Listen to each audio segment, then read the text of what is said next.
你每天早上喝的那杯深绿色精力汤，其实是在把你的甲状腺一口一口推进深渊，你信不信？不要怀疑，我每天在诊间看着一堆台北上班族拿着健保卡走进来，一开口就是脖子肿，疲倦，怎么睡都睡不饱，明明没减肥，体重却一直掉。结果我一问他们早餐吃什么，10个里面有9个会挺起胸膛，非常骄傲地跟我说，我每天早上都喝精力汤呀，里面加了生羽衣甘蓝、生花椰菜、生菠菜，满满的都是蔬菜，超健康的。我每次听到这里，心里真的是白眼翻到淡水河口。你以为你在排毒养生，其实你是在亲手把自己的甲状腺功能一点一点的破坏掉。今天营养师小婷要来砸人的饭碗了。如果你现在正在喝精力汤，或者你家的果汁机每天早上都在嗡嗡运转，我拜托你现在立刻把手上的动作停下来，花10分钟听我把这番话讲完，因为接下来我要讲的内容可能会救了你那颗已经在默默哭泣的甲状腺，甚至是你肚子里正在发育的宝宝的神经系统。大家安了，我是营养师小婷，我的食疗讲堂不讲那些虚无缥缈的学术理论，我只讲你在台北街头、在超商、在办公室里每天都会碰到的身体真相。我们先来破除一个最经典的迷思，很多人去有机超市或者是刷那些养生网红的社群账号，经常会把生十字花科蔬菜跟熟的十字花科蔬菜当成同一件事，觉得反正都是蔬菜，生吃还更能保留营养，熟吃反而是在浪费，为什么要多此一举开炉子？但我必须告诉你，这2件事在你身体里走的是完全不同的2条路。生的十字花科蔬菜，也就是你打进精力汤里的那些羽衣甘蓝、花椰菜、大白菜、小白菜，它们里面含有一种叫做致甲状腺肿素的天然化学物质。这个名字听起来很吓人，我换个说法你就懂了，它就像是一个专门去甲状腺门口堵门的小混混。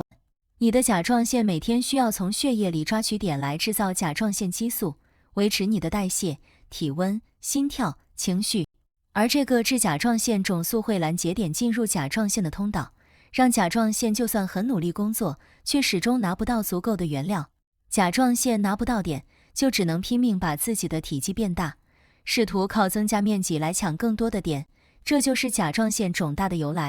但是当这些蔬菜被加热烹调之后，这个致甲状腺肿素会被热力大幅度的破坏降解，就像是把那个堵门的小混混的腿给打断了，他就再也没有力气去拦截碘了。蔬菜的营养你照样能吸收，甲状腺也不会受到威胁。这也就是为什么从中医的角度来看，白色系的蔬菜进肺经，主呼吸跟皮肤，但是中医从来都是建议把这些蔬菜用温炒、清蒸、滚汤的方式来料理，没有任何一本经典古籍是叫你把这些东西生打成汁每天灌下去的。所以在我们开始谈谁绝对不能碰生十字花科蔬菜打成的精力汤之前，我们先来聊聊，到底在台北这个高压、晚睡、外食比例超高的城市里，哪些人才是真正需要适量摄取熟十字花科蔬菜来保护身体的人？第一类人是每天在内湖科学园区、信义区、南港软件园区那些办公大楼里对着双屏幕吹冷气吹到手脚冰冷的科技业上班族。你是不是每天下午3、4点就开始觉得脑子空白，盯着屏幕什么都看不进去，手脚冰凉到同事以为你在装冷，但实际上你的核心体温就是莫名其妙的比别人低。这个时候适量吃煮熟的十字花科蔬菜确实可以当你的得力助手。为什么？因为长时间待在冷气房里，加上外食油腻，缺乏蔬菜纤维，你的肠道消化效率会大幅下降，毒素堆积在肠道里，影响你的代谢循环，让你的手脚末梢血液循环变得更差。熟的花椰菜里面含有非常丰富的维生素 C 以及硫化物，这些成分在加热之后会变成另一种更容易被肠道吸收的形态，专门帮助你的肝脏进行第2阶段的解毒排废，就像是给你的肝脏配备了一套高效率的废水处理系统，把堵在里面的代谢废物通通清干净，让你的血液循环重新活起来，手脚自然就不会那么冰冷了。第2类人是住在台北盆地，每年秋冬换季都要经历那段又冷又湿，每天起床喉咙卡痰、鼻水一直流的煎熬族群。台北的冬天不是干冷，是那种湿冷会钻进骨头缝里的冷。很多人一进入11月就开始反复感冒，吃了抗生素好了，下个礼拜又中，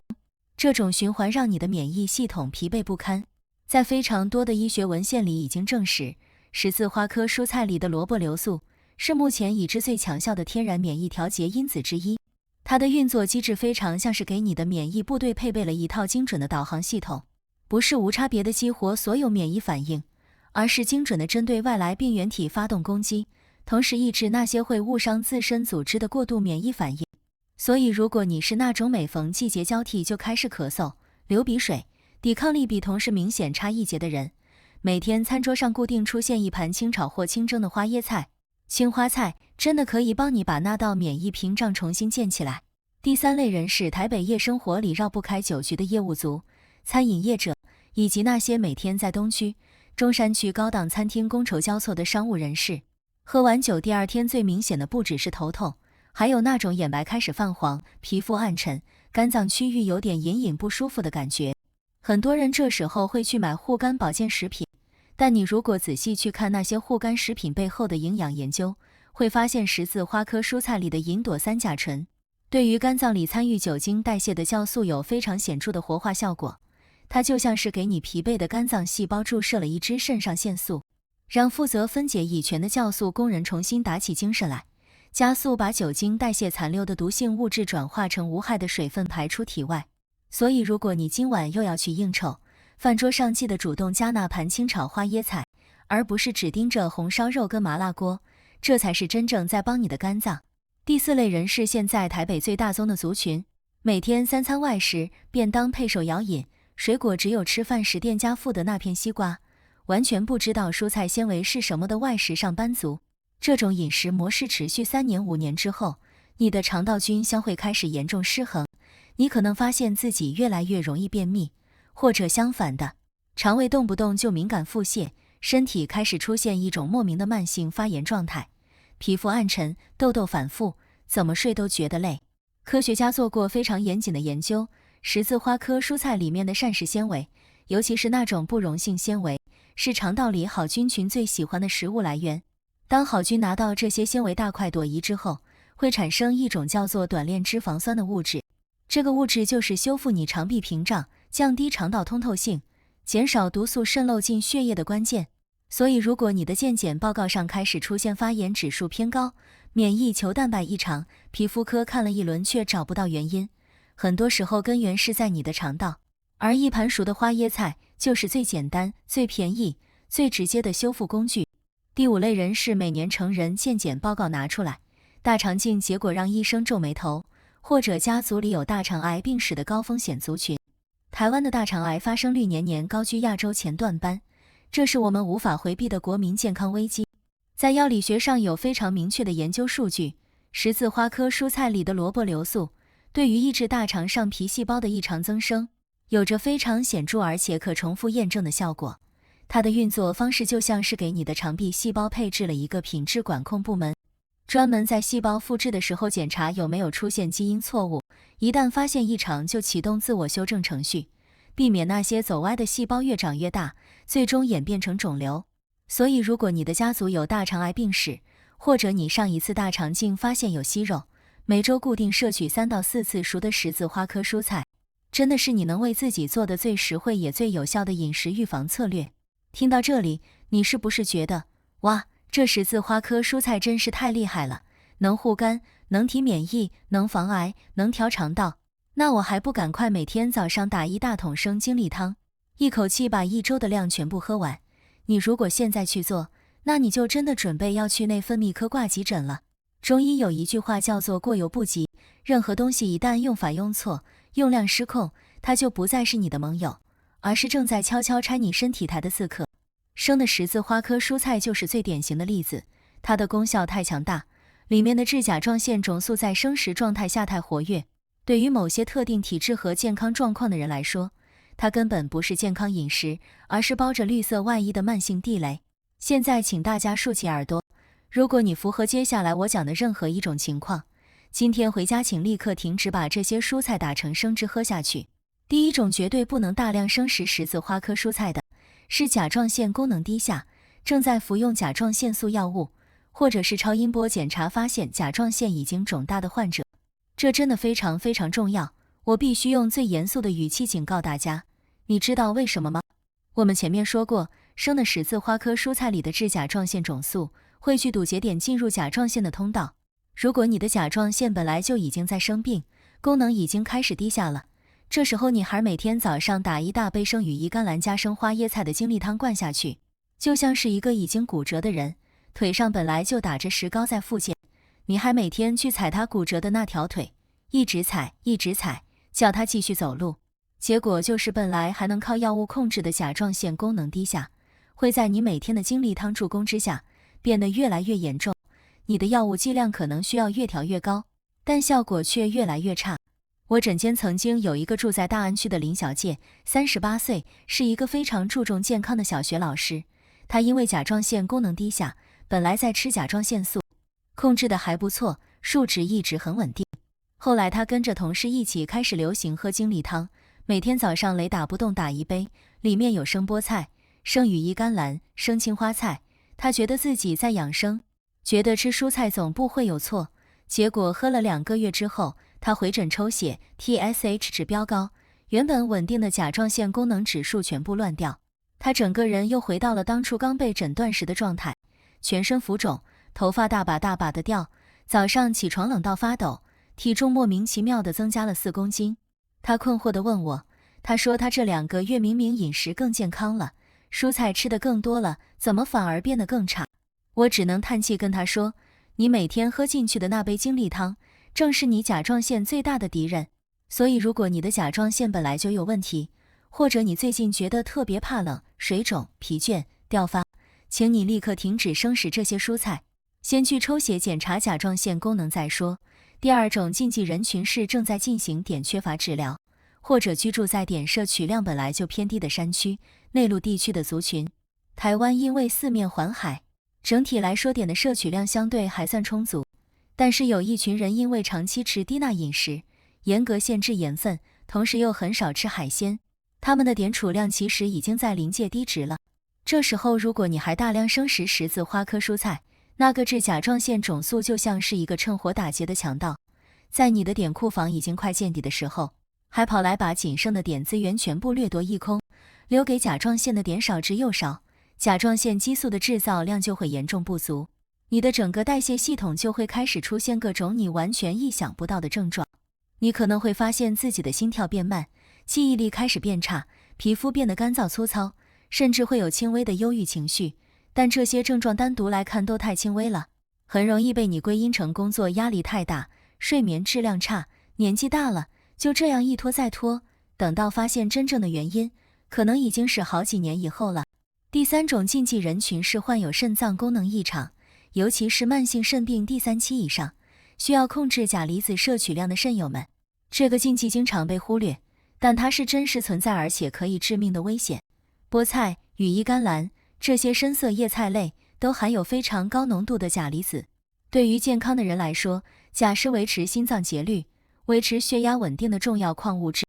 你每天需要补充它。但是对于肾脏功能已经受损的人来说，肾脏排钾的能力大幅下降，血液里的钾浓度一旦过高，会直接影响你的心脏电传导系统，轻则心律不整，心跳忽快忽慢，重则心跳骤停。更危险的是，这些高钾蔬菜打成生汁之后，你喝一杯精力汤摄入的钾，可能等于你平常吃一整顿正餐的好几倍。因为打成汁之后，你吃进去的蔬菜量会是正常烹调的3到5倍，但你完全感受不到分量。我门诊曾经遇过一个来自新北市的王先生，他是慢性肾病的患者，平常在饮食上很注意，红肉不敢多吃，腌制食物也戒掉了。但是他儿子很孝顺，觉得蔬菜对身体好，每天早上帮他打精力汤，里面放了满满的菠菜跟羽衣甘蓝。喝了不到3周，王先生有一天早上突然觉得心跳非常不规律，胸口闷，赶紧叫儿子送去医院。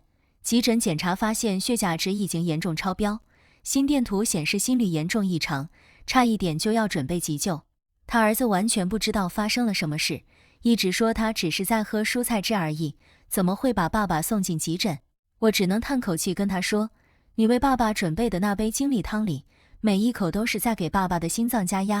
所以如果你或者你的家人有慢性肾病，血钾的控制是你的生命线，生的高钾蔬菜精力汤请你彻底从菜单上删掉。第4种禁忌人群是正在服用华法林或其他维生素 K 拮抗型抗凝血药物的心血管疾病患者，这是一个会造成药效严重失控的药物交互作用问题。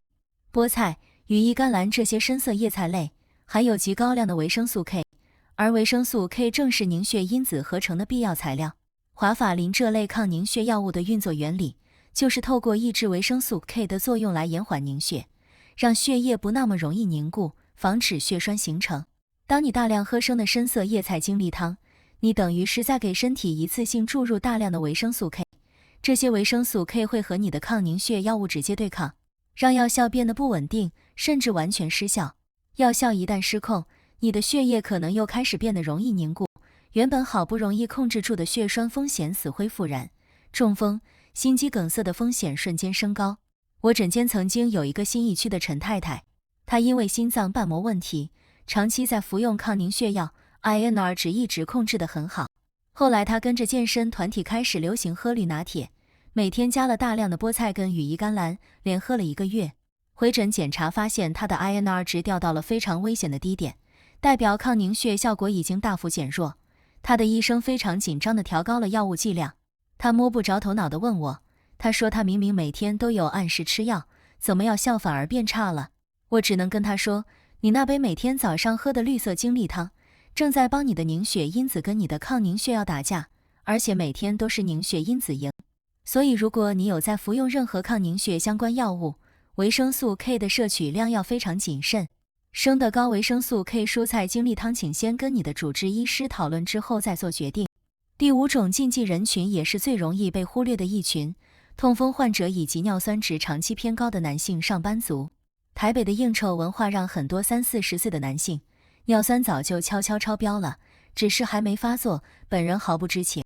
菠菜这类深色蔬菜含有相当量的嘌呤，虽然比动物内脏低很多，但是当你把大量菠菜打成生汁喝下去，你一次摄入的嘌呤量会远超过你平常炒一盘菠菜吃进去的量，因为汁液浓缩了蔬菜的成分，分量感觉很小，实际上摄取量却非常高。对于尿酸本来就偏高的人来说，这些额外的嘌呤会直接被代谢成尿酸，在关节腔里结晶析出，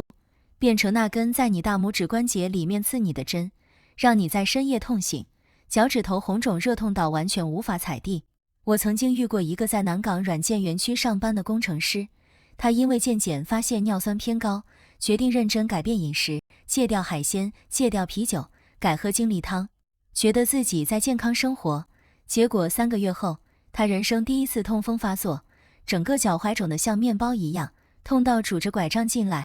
他完全想不通，他说他已经把海鲜、啤酒全部戒掉了，怎么反而发作了？我帮他详细分析他的饮食之后，发现他每天早上那杯加了大量菠菜的精力汤，就是让他的尿酸在戒了海鲜之后还是居高不下，甚至继续飙升的真正凶手。所以尿酸偏高的男士们，你以为你在用蔬菜代替肉类，结果你只是换了一个方式在推高你的尿酸而已。最后第6种禁忌人群，也是最让我心疼的一群，正在备孕、怀孕初期，或者正在哺乳的女性。准妈妈们为了宝宝的健康，往往特别积极地在补充各种营养。精力汤因为看起来天然，营养丰富，成为很多孕妈妈的首选。但我必须严肃地告诉大家，大量生食的十字花科蔬菜对于孕妇来说有2个层面的风险。第一个风险我们前面讲过了，就是致甲状腺肿素会干扰碘的吸收，而碘对于胎儿神经系统的发育是绝对不可缺少的元素。孕妈妈的碘一旦被大量的致甲状腺肿素拦截，宝宝的神经系统发育就会受到影响，严重的可能造成智力发展迟缓。第2个风险是这些生的蔬菜里面含有大量的草酸，草酸会和钙质结合，形成草酸钙，让钙质完全无法被肠道吸收。孕妇需要大量的钙来供给胎儿骨骼发育，如果每天喝的精力汤反而在拮抗你补进去的钙质，那你不管喝多少牛奶，吃多少钙片都是白费力气。宝宝骨骼发育钙不够，妈妈自己的骨质也会被抽空，等到产后1-2年，很多妈妈就开始出现腰酸背痛，骨质密度下降，以为是带孩子太累，其实根源可能就是怀孕期间那每天1杯的生精力汤在默默作怪。所以不论你是备孕中、孕期中还是正在哺乳，请暂时把生的精力汤从你的饮食里拿掉，等宝宝断奶之后，身体完全恢复之后，再来考虑要不要重新加回来，真的一点都不迟。讲到这里，大家是不是开始觉得，原来一杯看起来营养满满、青绿发光的精力汤，居然藏着这么多不为人知的地雷？这也是为什么我一直在强调，天然的东西不代表对每个人都安全，适合别人的东西不代表适合你。现在市面上到处都是打着超级食物、天然有机、冷压萃取旗号的绿色饮品，在药妆店、全联、美式卖场的货架上排成一整排，包装精美，价格也精美。很多台北人因为工作太忙，没时间好好煮一顿饭，就想用一杯精力汤或一罐冷压蔬果汁来弥补自己的饮食不均衡，觉得只要有在喝，就算对身体有交代了。但你从来没有仔细去想过，这杯东西进到你的身体之后，到底在做什么事情？每个人的身体状况、基础疾病、正在服用的药物都不一样。你邻居喝了身体很好，你同事喝了精神变好，并不代表你喝了也会有一样的效果，甚至有可能效果完全相反。如果你真的要喝精力汤或者大量摄取十字花科蔬菜，你已经评估过自己没有甲状腺问题，没有肾脏病，不是孕妇，也没有在吃抗凝血药，那到底应该怎么做，才能把这些蔬菜的营养效益发挥到最大，又不会踩到那些地雷？第一点，一定要先加热再吃。把花椰菜、青花菜、白菜用清蒸或者快炒的方式烹调，加热超过70度就能有效破坏大部分的致甲状腺种素。同时，你的身体对于熟的蔬菜纤维的耐受性也更好，不会一下子胀气不舒服。如果你真的喜欢喝蔬菜汁，可以先把蔬菜稍微汆烫过，冰起来之后再打成汁，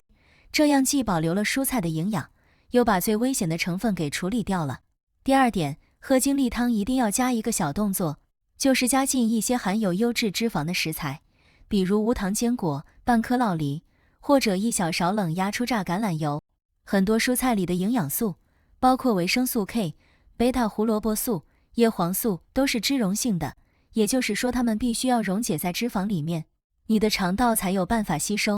如果你的精力汤只有蔬果，完全没有脂肪，那些珍贵的脂溶性营养素会被你的身体直接排出去，你花了时间打，花了钱买有机蔬菜，结果营养完全没有进到你的身体，这才是真正的可惜。第三点也是最重要的，停止追求那些高价的冷压精力汤套餐，回到最古老、最朴素的烹调方式。你阿嬷那个年代没有果汁机，没有冷压萃取机，但他一辈子吃的蔬菜都是用大火快炒、清蒸、做汤，他的身体一点问题都没有。